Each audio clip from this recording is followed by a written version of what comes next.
Imagine abrir uma porta que ninguém tocou por mais de 3.000 anos e descobrir lá dentro um tesouro tão intacto que parecia que o faraó havia sido enterrado ontem.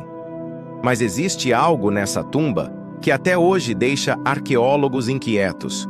O ar é pesado, seco, antigo.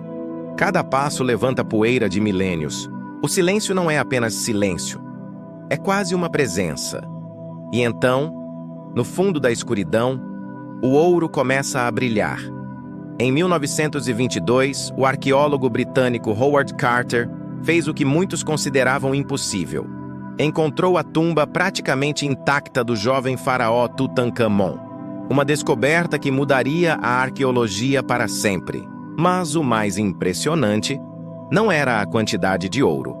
Era o que aquele ouro significava. A obsessão que quase fracassou no início do século XX, o Vale dos Reis já era considerado praticamente esgotado. Grandes tumbas já haviam sido encontradas. Muitos especialistas diziam: "Não há mais nada ali." Howard Carter discordava completamente. Ele acreditava que um faraó importante ainda estava desaparecido da lista de tumbas encontradas. Esse faraó era Tutankhamon. Na época, quase ninguém levava essa teoria a sério. Por 5 anos seguidos, Carter cavou sob o sol brutal do Egito. Temperaturas escaldantes, tempestades de areia, escavações que não levavam a lugar nenhum. O dinheiro estava acabando. A pressão aumentava. Seu financiador, Lord Carnarvon, perdeu a paciência. Ele deu um ultimato. Mais uma temporada de escavação. Se nada fosse encontrado, tudo acabaria. Novembro de 1922. Um trabalhador egípcio bateu a ferramenta no chão e ouviu um som diferente, o som de pedra. Pouco a pouco, degraus começaram a surgir sob a areia. 1, 2, 3, uma escadaria inteira, descendo para o desconhecido. Naquele momento, Carter já suspeitava. Ele podia estar prestes a fazer história. No final da escada, havia uma porta lacrada, com selos da realeza intactos. Isso fez o coração de Carter disparar, porque significava algo raríssimo. A tumba provavelmente não havia sido saqueada. E isso era quase um milagre no Egito. Coisas maravilhosas. Carter fez um pequeno furo na porta. Inseriu uma vela acesa, olhou para dentro e ficou em silêncio. Seu patrocinador perguntou: "Você consegue ver alguma coisa?" A resposta se tornaria uma das frases mais famosas da história. Sim, coisas maravilhosas. O primeiro olhar. O que Carter viu primeiro não foi organização, foi caos. Objetos empilhados, ouro refletindo a luz da vela, estátuas emergindo da escuridão. Era como olhar para um tempo congelado. A sala do tesouro. Quando a equipe entrou completamente, percebeu a dimensão da descoberta. Mais de 5.000 objetos, quase todos intactos. Algo extremamente raro. Curiosidade. Pouco conhecida.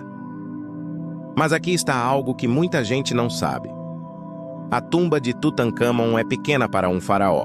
Isso intrigou os pesquisadores por décadas. Por quê? Muitos egiptólogos acreditam que ele morreu de forma inesperada. E não houve tempo para preparar uma tumba maior. Um detalhe que torna tudo ainda mais misterioso. A máscara que encarou a eternidade entre todos os artefatos. Um se destacou imediatamente. A máscara funerária de Tutankhamon, descrição com cerca de 11 quilos de ouro maciço, polida com perfeição quase sobrenatural. Olhos de quartzo e obsidiana que parecem observar quem se aproxima. Ela não era apenas bela, era intimidadora. O significado espiritual para os antigos egípcios: o ouro era a carne dos deuses, o faraó era divino, a morte era uma transformação. A máscara era a parte essencial desse processo. As funções secretas. A máscara servia para ajudar a alma a reconhecer o corpo, transformar o faraó em um ser divino, proteger contra forças do submundo. Sem ela, a jornada eterna poderia falhar. A engenharia da imortalidade. Mas a proteção não parava na máscara. O corpo de Tutancâmon estava dentro de 3 sarcófagos encaixados. O último sarcófago, o mais interno, feito de ouro maciço, pesando mais de 100 quilos, uma verdadeira fortaleza funerária. A ciência da alma. Os egípcios acreditavam que o ser humano possuía múltiplas partes espirituais. Ka, Ba, Ak. Cada uma precisava sobreviver. Cada uma precisava de proteção. Para os egípcios, a morte não era o fim. Era uma travessia perigosa, cheia de obstáculos invisíveis. E o túmulo era preparado como uma máquina de ressurreição. Quando as bandagens foram analisadas, os arqueólogos ficaram chocados. Mais de 100 amuletos estavam escondidos junto ao corpo. Eles não estavam jogados ali. Cada um ocupava um ponto exato, como um circuito espiritual. Colocado sobre o peito, ele teria papel crucial no julgamento da alma. Simbolizava renascimento, transformação, vida eterna, símbolo de proteção máxima. Os egípcios acreditavam que ele afastava forças malignas do submundo. Ligado à poderosa deusa Ísis, representava magia, proteção maternal, ressurreição. Nada era aleatório. Tudo era calculado. Entre os objetos mais intrigantes estavam os barcos cerimoniais. Os egípcios acreditavam que, após a morte, o faraó viajaria com o deus Sol-Ra pelo submundo. Uma jornada perigosa, cheia de provações. Mas aqui vai uma pergunta que poucos fazem. E se algum desses rituais falhasse? Para os egípcios, isso poderia significar a destruição eterna da alma. Pouco tempo após a abertura da tumba, coisas estranhas começaram a acontecer. Pessoas ligadas à expedição morreram nos anos seguintes. A imprensa mundial entrou em frenesi. Logo nasceu a famosa maldição do faraó.